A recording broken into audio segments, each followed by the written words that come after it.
안녕하세요. 예, 예, 오늘은 이제 녹음기에 대해서 얘기를 좀 해보려고 합니다. 녹음기로 녹음을 하려는 사람들이 많잖아요. 근데 이 녹음이 합법이 있고 불법이 있어요. 증거가 될 수 있는 게 있고 증거가 안 되는 게 있어요. 이 합법과 불법의 경계에 대해서 좀 알려드리겠습니다. 그리고 이 녹음기를 사용하실 때 주의할 점도 몇 가지 알려드릴 거고요. 제가 영상을 몇 개 올렸는데 이 스파이 앱에 대해서 올린 영상이 하나가 유튜브 심의에 걸려서 이렇게 잘려버렸네요. 잘린 이유를 이제 질의를 해보니까 스파이 앱을 설치를 하는 방법에 대해서 얘기를 드린 적이 있어요. 근데 제가 이 스파이 앱을 설치하는 방법에 대해서 얘기한 게 제가 스파이 앱을 판매를 하는 줄 알고 이렇게 유튜브에서 오해를 하고 잘랐더라고요. 근데 이 스파이 앱에 대해서 얘기한 건 제가 알려드린 건 이 스파이 앱을 이용해서 사기를 치는 이 사기꾼들이 많기 때문에 사기를 당하지 마시라고 이렇게 많이 알려드리려고 한 건데 오해를 해서 영상을 잘랐더라고요. 근데 여기서 한 가지, 스파이 앱은 원격이나 무선으로 타인의 휴대폰을 해킹을 할 수가 없어요. 카카오톡이나 문자 내역을 보기 위해서 누군가의 휴대폰, 주로 배우자겠죠. 주로 이제 배우자의 외도 문제로 이렇게 설치를 많이 하시려고 하는데, 그러다 보니까 이렇게 이성을 잃으신 분들이 사기를 많이 당하시는 것 같아요. 보면은 누구나 똑같아요. 저라도 물론 그럴 거예요. 내 아내, 내 배우자가 나 말고 다른 남자하고 몸과 마음을 쏟고 이렇게 바람을 핀다는 생각을 하면 이 신중함이 떨어지죠. 생각을 못해요. 정신이 공황 상태가 돼가지고 물불을 안 가리게 돼요. 눈에 불이 나고 판단력이 흐려지죠. 그렇기 때문에 이 스파이 앱을 가지고 사기치는 놈들한테 사기를 당하는 것 같아요. 좀 신중하게 생각하고 이성을 찾아야 되는데, 또 이 금액이 또 만만치 않잖아요. 좀 몇백만 원씩 해요. 스파이 앱을 사기치는 놈들이 몇백만 원씩 이렇게 달라고 한다고요. 그럼 처음에는 70만 원을 달래고 50만 원을 달라고, 처음에 100만 원을 달라. 배우자 휴대폰 해킹해 주겠다. 해킹해서 문자 내용, 카카오톡 내용, 전화 통화 모든 거 다, 위치 추적까지 다 볼 수 있게끔 해주겠다. 그럼 홀딱 넘어가가지고 돈을 송금해버려. 그럼 돈 날리는 거예요. 사기당하는 거예요. 물리적으로 타인의 스마트폰은 해킹이 안 돼요. 해킹을 할 수가 없어요.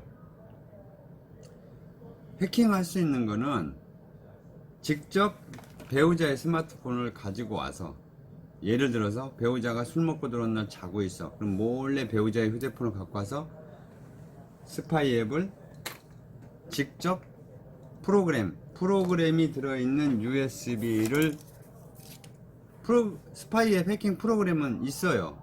스파이 앱 해킹 프로그램, 이 해킹 프로그램을 연결을 직접 해서 직접 설치를 해요.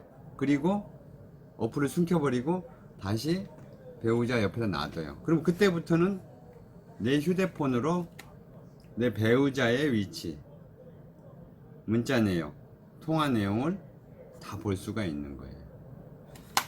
이렇게 직접 설치를 해야 되는데,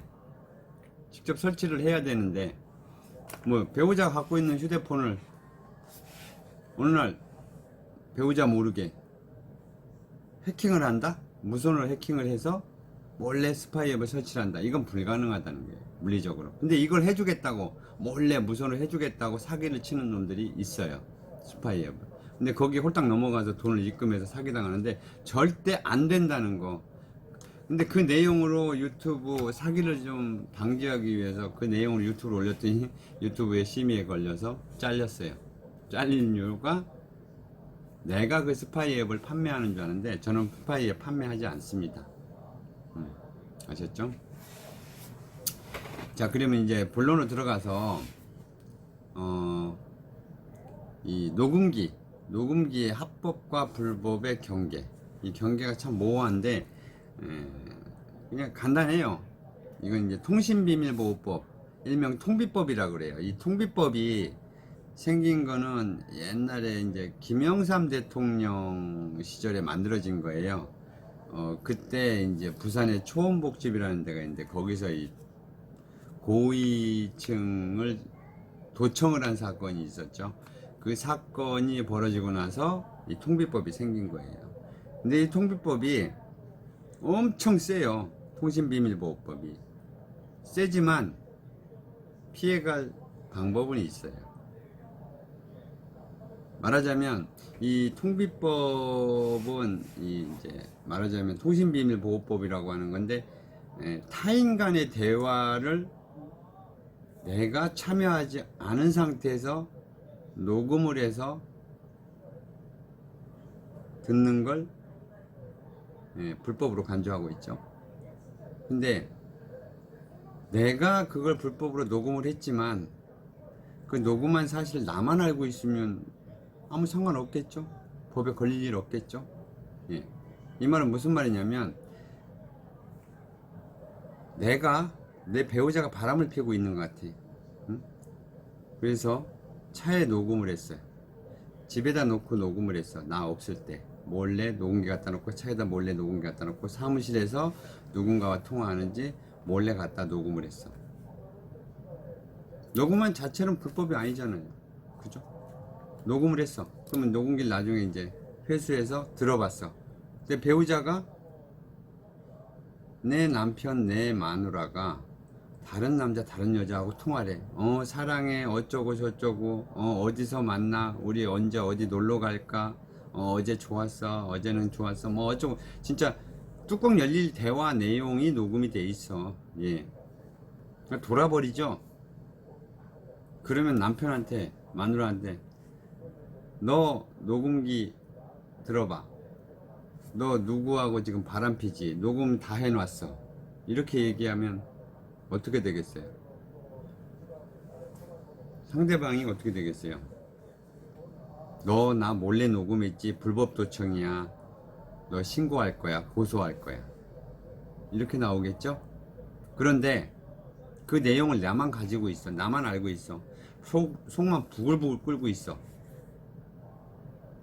그러면 어떻게 되겠어요? 상대방은 모르잖아요. 내가 녹음한 사실을. 하지만 바람핀 사실은 알고 있죠. 누군가가 바람피고 있다는 거. 자, 여기서 생각을 좀 할 수 있는 부분은 내가 불법으로 몰래 녹음을 했지만 상대방한테 알리질 않았어요. 그러면 아무런 하자가 없죠? 그냥 한마디로 녹음기로 녹음을 하려면 그냥 나만 알고 있으라는 거예요. 나만 알고 있다가 상황 파악용으로만 활용하려는 거예요. 누군가와 통화를 하고 바람을 피고 있구나. 이 인간이 바람을 피고 있구나. 예. 녹음한 이유가 뭐예요? 궁금증을 해소하기 위해서 녹음한 거 아니에요? 이 녹음해가지고 형사적으로나 민사적으로나 활용을 할 수가 없어요. 불법으로 한 거기 때문에. 불법 녹음이잖아요. 활용은 안 돼. 불법 녹음이기 때문에 민사적으로 형사적으로 증거 채택은 안 되니까 활용은 못하지만 그 불법 녹음을 이용해서 그 녹음기로 녹음을 한 내용을 이용해서 상황을 파악을 하고 다른 걸 할 수가 있잖아요. 그죠? 예를 들어 내 남편이 누군가와 바람피고 있는 누구와 바람피고 있는 걸 알고 싶다. 목소리 들어보면 이건 누구구나, 이 인간이 누구구나, 이 인간이 누구랑 바람을 피는구나, 이건 알 수 있다는 거예요. 제가 이 녹음기를 이제 판매한 지 한 30년, 20년 정도 되네. 20년, 30년이면 너무 길고 20년 정도 됐다고 보는데, 녹음기를 판매하면서 과거에는 이 녹음기가 이제 뭐 학습용이나 연주용 뭐 다양하게 MP3용으로 많이 판매가 됐어요. 근데 최근에 들어서 불과 한 5, 6년 전부터 이제 급속하게 녹음기 활용처가 녹음기 구매하시는 층이 이제 좀 바뀌었어요. 대부분의 외도 증거를 잡기 위해서죠. 근데 외도 증거를 잡기 위해서라기보다 외도 정황 파악, 외도 상황 파악을 위해서 많이 사용하시는 거예요. 이제 이 합법과 녹음을 하는 거에 대해서 합법과 불법 경계선은 명확하지만 불법적인 녹음을 불법적으로 안 하는 방법을 지금 알려드리는 겁니다. 얘기 드렸지만 녹음을 해서 몰래 녹음을 했다 이거예요. 내가 참여를 하지 않고. 내가 참여한 자리에 녹음은 절대 불법이 아니죠. 내가 녹음기를 가지고 주머니에 넣어놓고 상대방과 얘기하고, 상대방 2명과 얘기하고, 상대방과 계약할 때나 뭐 예를 들어 배우자와 싸움이 벌어졌어. 배우자하고 이제 부부싸움을 해. 응? 바람핀 거에 대한 부부싸움을 해. 그럼 녹음기를 몰래 켜가지고 주머니에 넣어놓고 이제 배우자랑 얘기를 하면서 다툼이 일어났단 말이에요. 이거 녹음을 했어요. 배우자는 내가 녹음하는 줄 몰라. 모르고 심지어 폭행까지 해. 폭언까지 하고 욕설까지 해. 이런 걸 몰래 녹음을 했어요. 이건 불법이 아니죠. 절대 합법이죠. 내가 참여를 했으니까 합법이죠.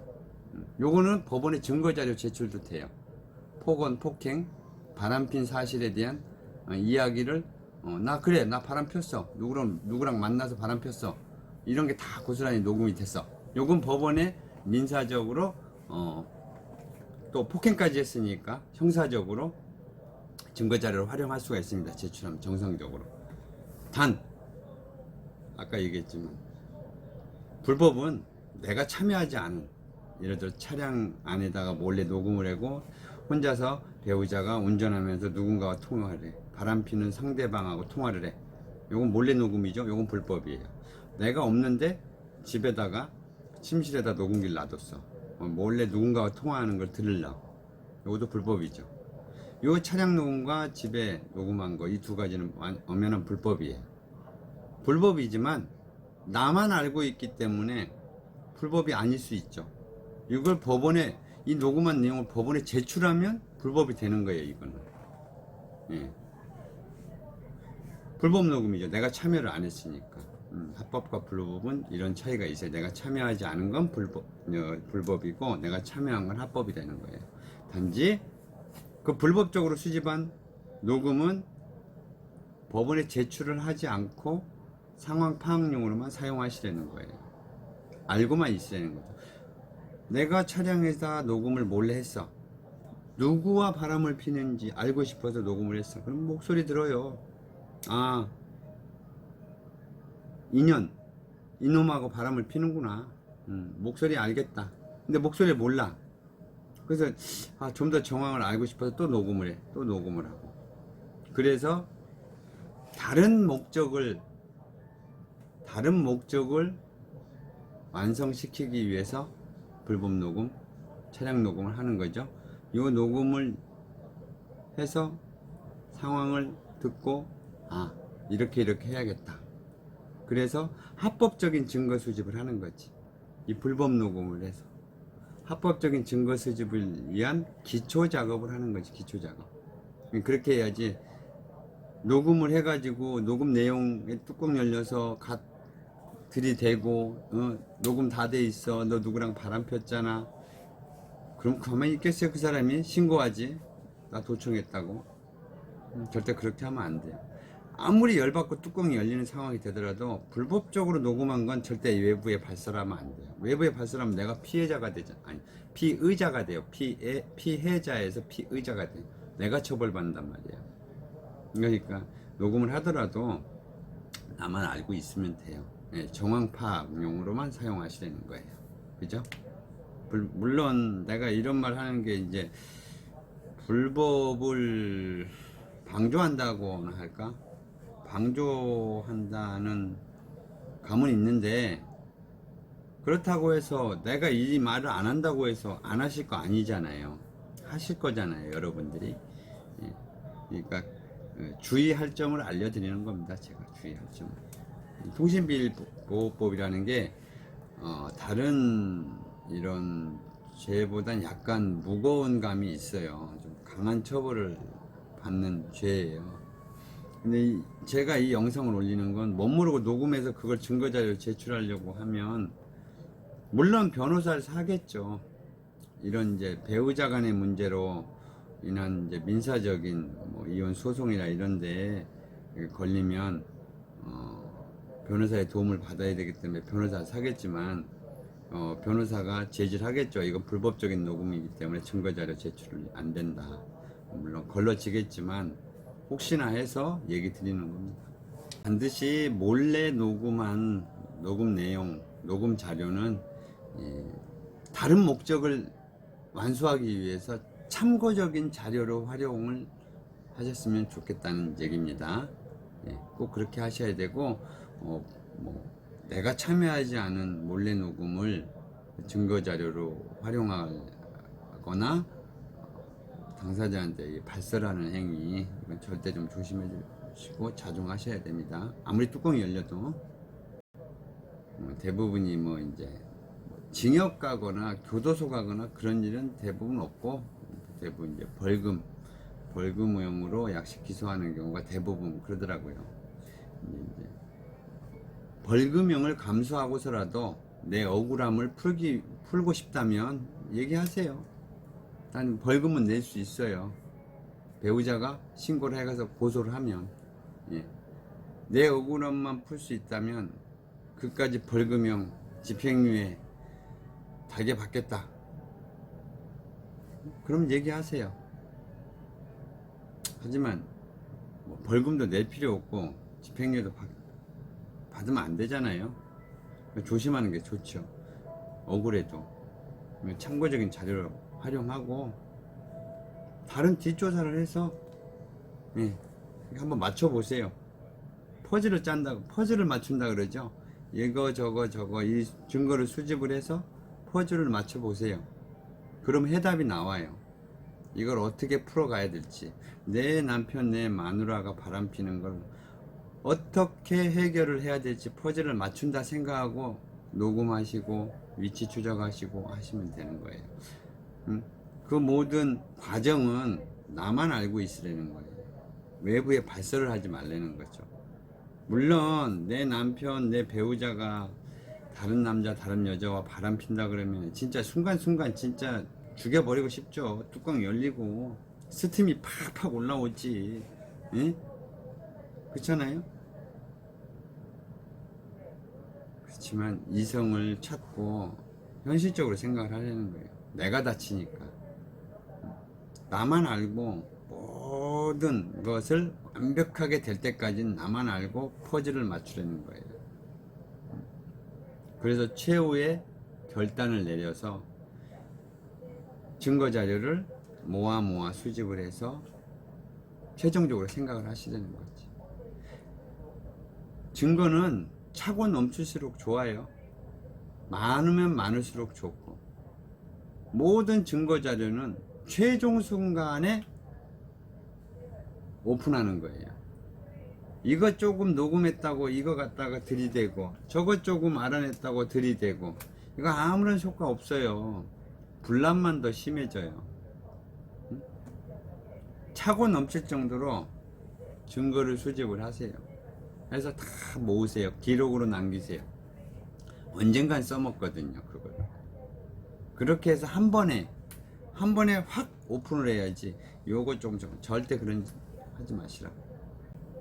부부는 그 누구보다도 신뢰가 가장 중요해요. 부부 사이에 한번 신뢰가 무너지잖아요. 진짜 회복하기 힘들어요. 차라리 남이면 그냥 잊어버리거든요. 저는 거짓말하네. 저는 못된 짓 하네. 또 잊어버리잖아요. 부부 사이엔 오래가요. 이 신뢰가 무너져 버리면 오래 간다는 거예요. 한 번 의심을 하기 시작하면 끝이 없어요. 부부기 때문에 한 번 신뢰가 무너지고 의심을 한 번 하기 시작하면 끝이 없다는 거예요. 그렇기 때문에 부부 사이엔 신뢰가 가장 중요해요. 그런데 이 부부 사이의 신뢰가 무너지는 게 바로 외도예요. 그죠? 누구나 이 우리나라 부부 결혼해서 부부 생활하는 부부 간의 문제로 가장 많이 이혼하고 발생하는 문제가 외도잖아요. 그거 아니면 웬만하면 다 풀 수가 있어요. 부부니까 같이 합심해서 풀 수가 있는 문제예요. 근데 이 불륜은 둘이서 합심해서 풀 수 있는 문제가 아니잖아요. 바람 피는 사람의 결단이 있어야 되잖아. 그죠? 근데 이 외도하고 불륜이라는 게 그게 참 한번 시작하면 끊기가 힘들어요. 예. 저도 물론 과거에, 지금은 혼자 살지만 과거에, 지금 이혼했어요. 저도 이혼해서 애 둘 혼자 키우고 있어요. 애들 이제 다 컸어. 뭐 중학교 2학년, 고등학교 3학년, 내년에 이제 아들 놈은 대학 가는데, 피덩이 때부터 키웠어요. 피덩이 때부터 아주 어렸을 때. 네, 물론 그 전에 부부 생활할 때 저도 바람을 펴봤죠. 펴봤는데 이게 한번 바람을 피면 이 끊기가 힘들어요. 엄청 힘들더라고요. 쉽게 결단을 못 내려요. 그러니까 말하자면 이도저도 아니고 내 마누라를 두고 다른 여자와 바람 핀다는 거, 그것도 몰래 하는 거잖아요. 대놓고 할 수가 없으니까 몰래 숨어서 조심조심. 예? 말하자면 수배자가 도망 다닐 때 참 몸조심하잖아요. 조심조심 하잖아요. 그런 기분이에요. 혹시나 내가 바람을 피면서 바람 피는 상대자와 어딜 놀러 갔고 어딜 밥 먹으러 가고 커피숍에 있을 때 주위를 살피게 되면서, 왜? 나 아는 사람 만날까 봐, 혹시나 해서. 그러면서 느끼는 이 생각하고 이 느끼는 감정이 좀 뭔가 모르게 좀 짜릿하다고나 할까요? 그런 감정이 들긴 해요. 그리고 내가 나이는 40대고 50대고 그러지만 내 마음이 20대로 돌아간 것 같아요. 새로운 여자를 만났잖아요. 내 아내와 한 20년, 10년 이렇게 살다 보니까 이제 아내는 더 이상 여자로 안 보여요. 별다른 감정이 없어. 단지 그냥 내 가정, 내 가족의 일원일 뿐이야. 그런 생각밖에 안 들어. 근데 외부에서 여자를 만나면 그 여자는 새로운 사람이에요. 그래서 감정이 틀려. 그래서 외부에서 밖에서 만난 여자를 만나고 함께 지내다가 집에 들어오면 자꾸 생각이 나. 내일은 만나서 뭐 할까? 내일은 만나서 여길 갈까? 저길 갈까? 내일은 만나서 이렇게 해야지. 삶에 희망이 생기더라. 아니, 희망이라는 게, 희망은 좀 그렇고, 삶에 의욕이 생기죠, 의욕이. 네. 그러니까 이제 집에 들어오면 자꾸 생각나고, 만나면 좋고, 이제 계속 만나다 보니까 이제 나중에 갈등을 하게 되죠. 물론 상대 여자가 유부녀면 뭐 어쩔 수 없죠. 이런 상태로 만나야 되는데, 상대 여자가 혼자 사는 여자, 그럼 거기서 또 갈등을 하죠. 내가 기존에 애기 엄마랑 헤어지고 저 여자랑 다시 재혼해서 살까? 이런 생각도 하고. 쉽게 결단을 못 내려요. 그리고 내 여자, 내 남자가 아닌 타인의 남자, 타인의 여자를 만난다는 거는 이 감정이 틀려요. 겪어본 사람은 알 거예요. 한 번쯤 바람 펴본 사람은 알 거예요. 그 은밀하고 짜릿한 그 기분을 알 거라는 거죠. 그렇기 때문에 한 번 바람 핀 사람은 2번, 3번, 4번 또다시 바람을 피게 돼 있어요. 그걸로 절대 안 끝나요. 끝날 수가 없어요. 이번에 저 여자 만나서 바람피다 들켰어. 내 마누라한테 들켰어. 한바탕 난리가 나겠죠. 뭐 안 만날게. 뭐 물론 못 만나지. 이제 난리가 나는데, 응? 상대 여자 가서 쥐어뜯고 마누라가 싸우고 그 여자들 질려버리지. 날 계속 만나겠어요? 물론 만나는 사람도 있겠죠. 응? 그 수모를 당하고도 좋으면 만나겠죠. 그렇지만 거의 대부분 헤어지는데, 내가 한번 바람을 펴봤던 경험이 있기 때문에 새로운 여자를 또 찾아요. 그 기분을 느끼기 위해서.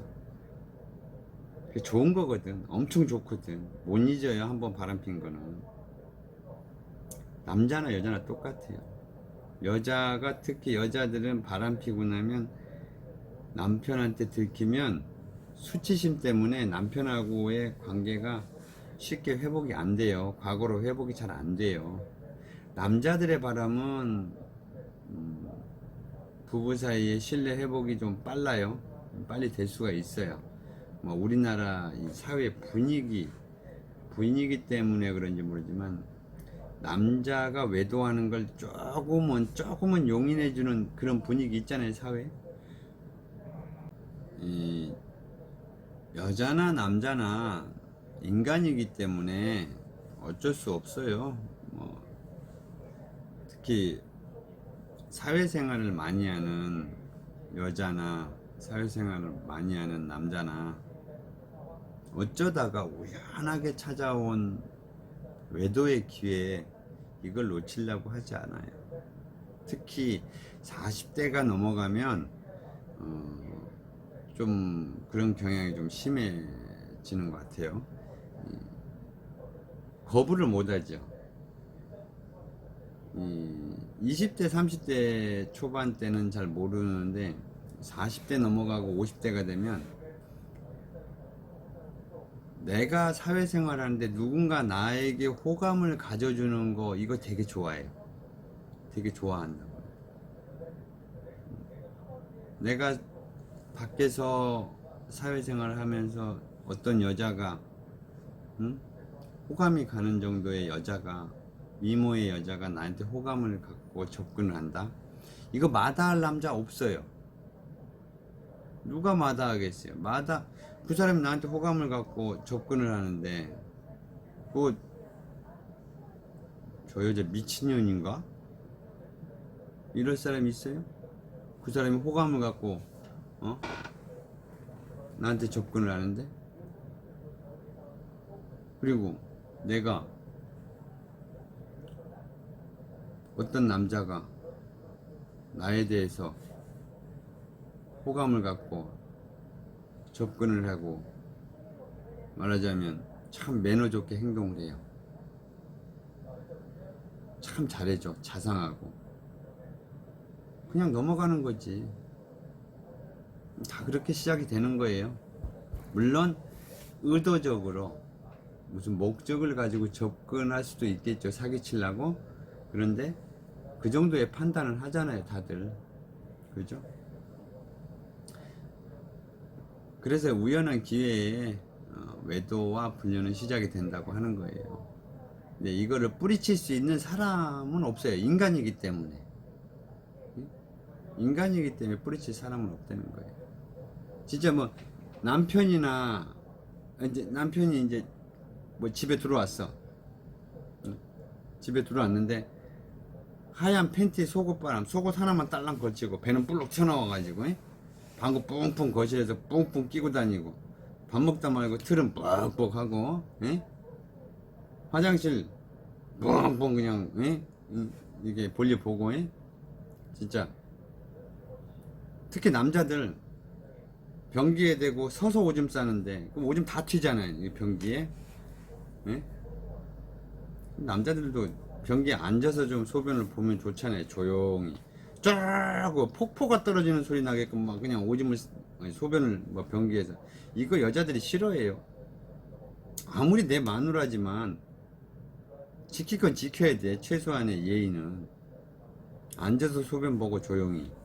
근데 서서 오줌 싸고 쭈쭈쭈쭈쭈 쫙 그 물에다가 오줌을 바로 쏴버리면 얼마나 시끄럽고 더럽잖아요. 물론 뭐 힘찬 소리는 뭐 아내가 좋아할 수도 있지. 근데 그걸 누가 좋아해? 몇십 년 산 남편이 그 오줌 소리 듣고 뭐 여자가 좋아하겠어요? 뭐 다 튀는데 오줌 튀고 더럽지. 그리고 밥 먹다 트름하고 맛있다 트름하고 걸어다니면서 배 물룩 나가지고 덥다고 팬티만 입고 거실을 활보하고 이거 마누라가 그거 보고 그거 좋아하겠어요? 근데 아내가 밖에 나가니까 양복 딱 입고 진짜 멋있어. 통째도 입고 남자가. 근데 참 매너 좋게 자기한테 얘기하고 진짜 그냥 퍼스트 레이디야. 매너 좋게 행동하고 자기한테 해줘. 응? 참 맘씨도 곱게 써주고 칭찬도 해주고. 남편하고는 천지 차이지. 콜라당 안 넘어가겠어요? 그 남자한테 넘어가지. 그런 차이가 있기 때문에 그걸 마다할 사람 없죠. 그렇게 매너 있게 접근하는 사람을 그냥 매몰차게 이유도 없이 마다한다. 그건 정신병자지. 그렇게 해서 바람을 피게 되는 거지. 남편은 뭐 남자는 뭐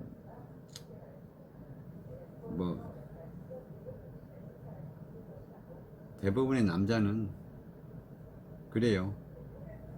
여자들 물론 뭐 계획적으로 저 여자 마음에 든다 해서 계획적으로 가서 접근해서 외도가 시작되는 경우도 있지만 대부분 우연하게 호감이 가는 여자 그런 여자가 접근하면 홀라당 넘어가요. 그리고 대부분 이제 대부분 바람 피는 사람은 주변 사람들이죠. 주변 사람들. 교회 모임, 뭐 이런 소모임 같은 거 많잖아요. 동호회 모임, 또 직장 내에서 자주 이렇게 대하는 사람들, 직장 내에서 대부분 근처에 지인들이에요. 만나는 사람들이, 바람이 나는 사람들이 근처에 지인들하고 가장 많이 바람이 나고 외도를 하죠. 그렇기 때문에 심각해요. 왜냐면 같은 직장에서 일하거나 뭐 동호회, 소모임, 조그만 모임, 특히 뭐 동창들 만나서 이렇게 이제 외도가 시작돼요. 전혀 모르는 사람하고 무슨 바람을 피워. 이렇게 바람이 나는 경우가 많죠. 이 얘기가 길어졌는데 일단 녹음기에 대해서 얘기했죠. 합법과 불법의 경계. 처음에 얘기했던 대로 저는 그래요. 누구처럼 말주변이 많거나 말주변이 좋거나 이거 없어요. 제가 요즘 전화도 많이 받아요. 전화도 많이 받고 뭐 이런 상황인데 이걸 어떻게 해결했으면 좋겠느냐는 전화, 이런 상담 전화를 많이 받아요. 제가 물론 녹음기를 판매를 하고 있지만 상담 전화를 많이 받고, 녹음기는 저한테 구매 안 하셔도 돼요. 궁금한 점, 이런 상황에서는 어떻게 해야 되냐, 이런 상황에서는 어떻게 했으면 좋겠느냐, 그냥 전화하세요. 궁금하면 제가 충분히 답변을 할 수 있어요. 누구처럼 다른 유튜버들처럼 저는 말주변이 좋지 않아요. 하지만 이런 배우자의 문제에 대해서는 누구보다도 잘 알고 있다고 자부를 하고 있는 사람이에요.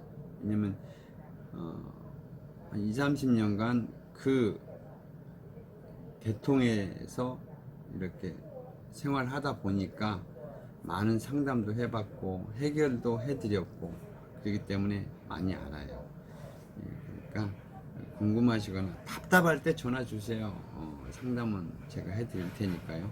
그리고 배우자 문제로 인해서 스파이 앱을 설치하고 싶다든가 뭐 위치 추적을 하고 싶다든가 녹음을 하고 싶다든가 뒷조사를 하고 싶다든가 이런 생각이 있을 땐 전화를 주세요.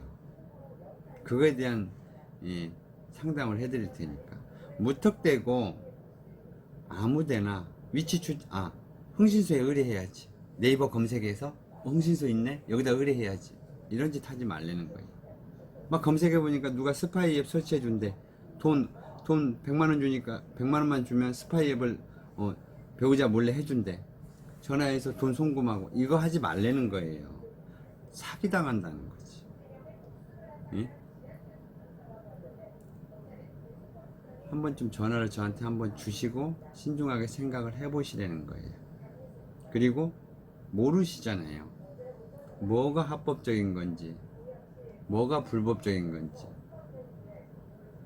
뭐를 해야 되는 건지 모를 거 아니에요. 배우자가 바람나잖아요. 생각 없어요. 앞뒤 두서가 없어요.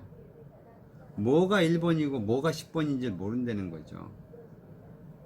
하지만 저와 통화를 한 번만 해보세요. 그러면 뭐가 1번인지 1, 2, 3, 4, 5, 6, 7, 8, 9, 10 10번까지 일을 해야 된다면 1번부터 하라는 거예요. 근데 모르시잖아요. 모르니까 10번을 해버리려고 그래. 그럼 나머지를 해야 10번이 되는 상황인데 1번, 2번, 3번부터 해야 4번이 완성되고 4번, 5번, 6번, 7번 이걸 해야 8번이 완성되고 10번까지 가려면 이 단계가 있는데 이걸 다 무시하고 10번을 해버리려고 그래. 이러면 아무것도 안 되고 죽도 밥도 안 된다는 거예요. 응? 이 과정을 안 거치고 그냥 바로 넘어가는 그런 걸 하려고 하면 나중에 가서는 돈이 더 들어버려요. 응? 돈 10,000원으로 될 거 10만 원을 써야 된다는 거죠. 그리고 이 모든 문제를 푸는 데 있어서 돈이 꼭 필요한 것도 아니고 돈이 안 들어가면서 할 수 있는 일이 있고 돈을 꼭 써야 되는 일이 있고 그래요. 그런데 무턱대고 검색하니까 홍신소 나와 있노. 홍신소 여기다 의뢰해야지. 누가 스파이에 배우자 휴대폰 해킹해 준대. 돈 송금하고. 이래서 사기를 많이 당해요. 물론 정신이 없죠. 정신 없지만 저는 그래요. 제 영상을 보신 분들은 절대 사기를 안 당하시는 분들이에요. 사기 안 당할 수가 없죠. 제가 현실적으로 설명을 해드리기 때문에. 이 가정 문제는요, 누구도 도와줄 수가 없어요. 조언을 해줄 수 있어요. 그렇다고 누가 이렇게 자기 일처럼 들어주나요? 절대 안 들어주죠. 답답하지만. 제가 들어드릴 테니까 답답하시면 전화 주세요. 저는 이 녹음기하고 위치 추적기 이것만 20년 넘게 판매를 하고 있고 이런 문제에 대해서 누구보다 잘 알아요. 잘 알고 또 어떻게 녹음을 해야 되는지 언제 녹음을 해야 되는지 그래서 이런 증거가 나왔는데 어떻게 해야 될지 풀 수 있는 현명한 방법을 안다는 거죠. 아무것도 없이 아무 준비도 없이 무턱대고 변호사 사무실 간다? 변호사님이 뭐라 그러겠어요? 얘기를 들어보고 아무런 증거가 없네요. 반드시 그렇게 나와요. 증거 이런 거 좀 증거 좀 수집해야 되겠네요. 이렇게 나올 겁니다. 근데 변호사님이 증거 수집을 도와주나요? 해주시나요? 안 하지. 이 모든 증거는 본인 스스로 수집을 해야 돼요. 그렇죠? 본인이 스스로 수집을 해야 되고 이 모든 증거 자료는 다른 사람은 쉽게 할 수가 없어요. 본인만 쉽게 할 수 있어요. 왜? 배우자니까. 누구보다도 배우자에 대해서 더 많이 알고 잘 알고 있기 때문에 배우자가 직접 증거를 수집을 해야 된다는 거예요. 누구도 도와줄 수 없어요. 단 저는 그 조언은 해드릴 수 있죠. 갈 수 있는 길, 정확한 팩트를 알려드린다는 거죠.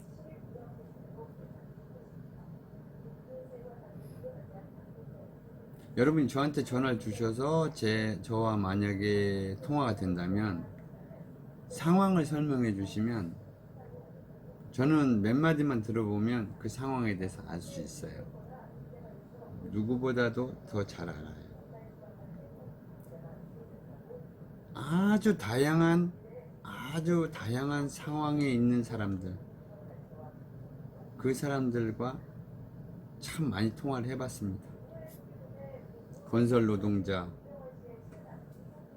도배하시는 분, 인력사무소 나가시는 분, 대기업에 근무하시는 분, 자영업 하시는 분들, 택시 하시는 분, 별의별 사람들의 상황을 다 들어봤어요.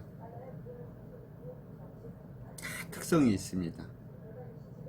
그 각기 다른 사람들 생활 영역에서 일어날 수 있는 모든 상황을 다 안다는 거죠, 저는. 물론 저보다 더 전문가가 있을 수는 있어요. 있지만은 실질적인 도움을 줄 수는 없겠죠. 전문가라고 해서 도움을 다 줄 수는 없어요. 저는 말주변도 없고 말빨도 좋진 않기 때문에 말빨도 좋진 않지만 다른 유튜브처럼 전문적으로 이렇게 뭐 영상 편집하고 이런 기술도 없어요. 근데 그런 기술이 있으면 뭐예요? 실질적으로 필요한 건 도움인데, 그렇잖아요. 오늘은 이제 녹음기에 대해서 얘기 드렸으니까 다음 시간에 제가 전에 하려던 거, 제가 영상이 안 잘렸으면 기획이혼에 대해서 얘기를 좀 하려고 했었는데, 그건 아직 이제 제가 생각한 게 좀 아직 정리가 안 됐어요. 그래서 이제 다음 시간에 기획이혼이라는 거에 대해서 그걸 가지고 좀 얘기를 해보겠습니다. 오늘은 여기까지 하고요. 밤에 잠 안 오시면 전화 한번 주세요. 그리고 12시 안에 전화 주셔야 돼요. 저도 자야 되니까. 그리고 고민하지 마세요. 힘드시겠지만 힘내시고 저와 함께 할 수 있는 방안을 모색해 보자고요. 그리고 물론 힘들 거예요. 좀만 참으면 해결할 방법은 또 생각날 거고. 오늘 여기까지 하겠습니다. 감사합니다.